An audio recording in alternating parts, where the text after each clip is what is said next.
হতে ওমর ফারুক রাদিয়াল্লাহু তাআলা এত রাগী মানুষ ছিলেন, তিনি যখন রেগে যেতেন তার মুখের দিকে কেউ তাকাতে পারত না। একবার বিশ্বনবী সাল্লাল্লাহু আলাইহি ওয়াসাল্লাম স্ত্রীদেরকে নিয়ে বসে আছেন, স্ত্রীরা বলেন ইয়া রাসূলুল্লাহ, ইয়া হাবিবাল্লাহ, আপনি আমাদেরকে এটা দেন না, আপনি আমাদেরকে সেটা দেন না, যদি আপনি আমাদেরকে এটা দিতেন সেটা দিতেন।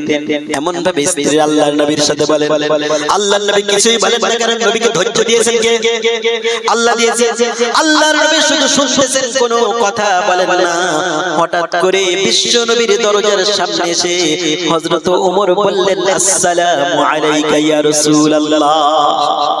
আল্লাহর নবীর দরজার সামনে এসে ওমর রাদিয়াল্লাহু তাআলা যেই সালাম দিলেন, সাথে সাথে স্ত্রীরা ওমরের কণ্ঠ শোনার সাথে সাথে কাঁপতে কাঁপতে ঘরের ভিতরে প্রবেশ করেছে। জোরে বলে সুবহানাল্লাহ। আল্লাহর নবী ওমরকে অনুমতি দিলেন, দেবার পরে ঘরের ভিতরে হযরত ওমর যখন প্রবেশ করলেন, বিশ্বনবী এবারে মিসকি মিসকি হাসি দিলেন। হযরত ওমর বললেন ইয়া রাসূলুল্লাহ, আপনি আমাকে অনুমতি দিলেন, আমি ঘরের ভিতরে প্রবেশ করলাম, কিন্তু আপনি কেন মিসকি মিসকি হাসেন আমি তো বুঝতে পারলাম না। ইয়া রাসূলুল্লাহ, একবার যদি আপনার হাসির কারণটা বলতেন, আমি ওমর আমার জীবনটা ধন্য হয়ে যেত। আল্লাহর নবী বলেন ওমর শোনো শোনো, এতক্ষণ ধরে আমি আমার স্ত্রীদেরকে এত বোঝালাম, কেউ বুঝলো না, কিন্তু ওমর তোমার কণ্ঠ শোনার সাথে সাথে আমার স্ত্রীরা সব কাঁপতে কাঁপতে ঘরের ভিতরে প্রবেশ করেছে। ওরে ওমর, আমি বুঝতে পেরেছি বউ আমার আর ভয় করে তোমার। সুবহানাল্লাহ, বুঝতে পেরেছি বউ আমার ভয় করে তোমার। এই জন্য মিসকি মিসকি হাসি। ঘরের ভিতর থেকে স্ত্রীরা বললেন ইয়া রাসূলুল্লাহ, ইয়া হাবিবাল্লাহ, আমরা জানি আপনি হলেন নরম কোমল হৃদয়ের অধিকারী, কারণ আল্লাহ আপনার সামনে শানে বলেছেন ফাবিমা রাহমাতিন মিনাল্লাহি লিনতালাহুম। নবী আপনি আল্লাহর রহমতে কোমল হৃদয়ের হয়েছেন। জোরে বলেন সুবহানাল্লাহ।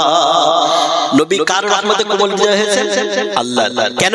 আল্লাহ বলে ওয়ালাউ কুনতা ফাত্তান কলিদাল কলবি লানফাদু মিন হাওলিক। নবী যদি আপনি কঠোর হৃদয়ের হতেন তাহলে মানুষেরা আপনার পাশ থেকে দূরে সরে চলে যেত, কিন্তু আপনি এমন নরম কোমল হৃদয়ের মানুষ, মানুষ যখন আপনার পাশে আসে আপনার ব্যবহারে মুগ্ধ হয়ে তারা আপনার সাথে সিমেন্টেড হয়ে যায়। স্ত্রীরা বললেন ইয়া রাসূলুল্লাহ, আপনি হলেন নরম কোমল হৃদয়ের মানুষ, কিন্তু ওমর হলেন রাগী মানুষ। ওমর কি মানুষ? রাগী মানুষ। এই জন্য আমরা জানি যে ওমরের মুখের থেকে হাত চলে বেশি, আমাদের উপরে কোনোদিন হাত উঠাবে না, কিন্তু তারপরেও আমি ভয়ে কাঁপতে কাঁপতে ঘরের ভিতরে প্রবেশ করলাম। আমার ভাইরা, এই হযরত